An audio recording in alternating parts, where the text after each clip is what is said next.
அன்பு நெஞ்சங்கள் அனைவருக்கும் வணக்கம். இன்னும் நம்ம பார்க்க போகிறது, இன்றைக்கி இருக்க மக்களுடைய மனப்பான்மை என்ன. பொதுவாக பார்த்திங்கன்னா எல்லாருமே வேலைக்கு போகிறாங்க, வேக வேகமாக ஓடுறாங்க. ஆண் பெண் எல்லாருமே சம்பாதிக்கணும், வாழ்க்கையில் பிள்ளைங்களை நல்லா படிக்க வைக்கணும், லைஃப்பில் செட்டில் ஆகணும், வீடு வாசல் வாங்கணும், கார் வாங்கணும், வசதியாக இருக்கணும், வெளிநாடெல்லாம் பார்க்கணும், என்ஜாய் பண்ணணும். இல்லை குறைஞ்சபட்சம் ஒரு சொந்த வீடாவது இருக்கணும், குழந்தைங்களுக்கு நல்லபடியாக படிப்பை கொடுக்கணும், அவங்களுக்கு நல்லபடியாக திறம்பட ஒரு நல்ல வாழ்க்கையை ஏற்படுத்தி கொடுக்கணுன்ற ஒரு சாதாரண கனவுகளோடு நிறைய பேர் சுற்றிக்கிட்டு இருக்காங்க, ஓடிக்கிட்டும் இருக்கிறாங்க.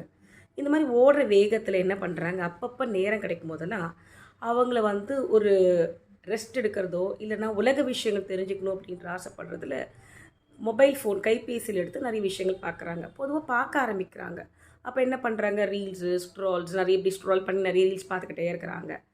ஒன்று புரிஞ்சுக்கிட்டிங்களா, உங்கள் வேலையில் நீங்கள் கவனம் செலுத்தி வேலை செய்யும் பொழுது உங்களுடைய வருமானம் ரெட்டிப்பாகும்.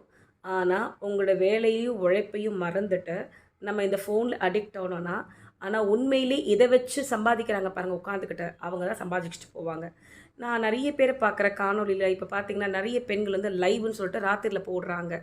கணவன்மார்கள் இருக்காங்க, திருமணம் ஆன பெண்கள் குழந்தைங்கள பக்கத்தில் வச்சுக்கிட்டே போடுறாங்க. கேட்டாக்கா நீங்கள் இந்த பேட்ச்க்கு ஏதோ அமௌண்ட் கட்டினா தான் நீங்கள் இந்த லைவில் என் கூட பேச முடியும்னு.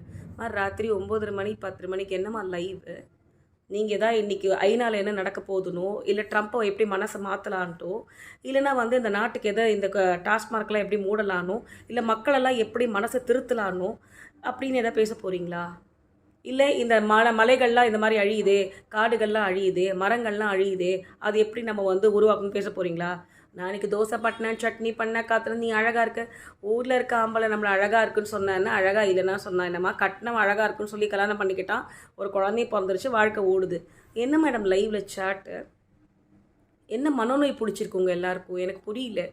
ஒரு ஃபோனில் நம்ம ஒரு கம்யூனிகேஷனுக்காக தான் அந்த ஃபோனை வச்சுருக்கோமே தவிர, நம்மளை 100 வாட்டி 10 வாட்டி நீ அழகாக இருக்கன்னு சொல்கிறதுக்காக இது நல்லா இல்லை. அடுத்தவர்கள் நம்மளை அழகாக இருக்குன்னு சொல்கிறதுக்காக நம்ம வாழலை. நம்ம எப்படி அறிவு மேம்பட வாழணுன்றதுக்காக தான் நம்ம வாழறோம். ஏன் அதே ஃபோனில் பார்த்திங்கன்னா நிறைய நல்ல விஷயங்கள் வருது, உலகத்தில் இருக்கக்கூடிய அற்புதமான விஷயங்கள் டிவியில் யூடியூப்பில் எல்லாத்தையும் வருது, அதை கேட்கலாமே. நல்ல விஷயங்கள் நிறைய பேர் சொல்கிறாங்க, அதை கேட்கலாம், அதை பார்க்கலாம் இல்லையா? இந்த மாதிரிலாம் லைவில் போய் அப்படி சம்பாதிக்கிறதுக்கு பூ விற்கலாம், காய் விற்கலாம், சின்னதாக ஒரு தொழில் தொடங்கலாம், துணி தைச்சி கொடுக்கலாம், ஒரு பொட்டிக் ஓப்பன் பண்ணலாம். நியாயமாக உடல் உழைப்பு வச்சு சம்பாதிக்கிறதுக்கு எத்தனையோ தொழில்கள் இருக்குது. மக்களே, இந்த மனநோயிலேருந்து வெளியில் வாங்க. இல்லைனா இந்த மனநோய் உங்களை தனிமைப்படுத்தும், நீங்கள் என்ன பண்ணுறீங்கன்னு உங்களுக்கே தெரியாமல் போயிடும். மனநோயிலேருந்து வெளியில் வரணும்னா முதல்ல கைபேசி உங்கள்கிட்ட தள்ளி வைங்க, உலகத்தை உங்கள் கண்களால் பாருங்கள்.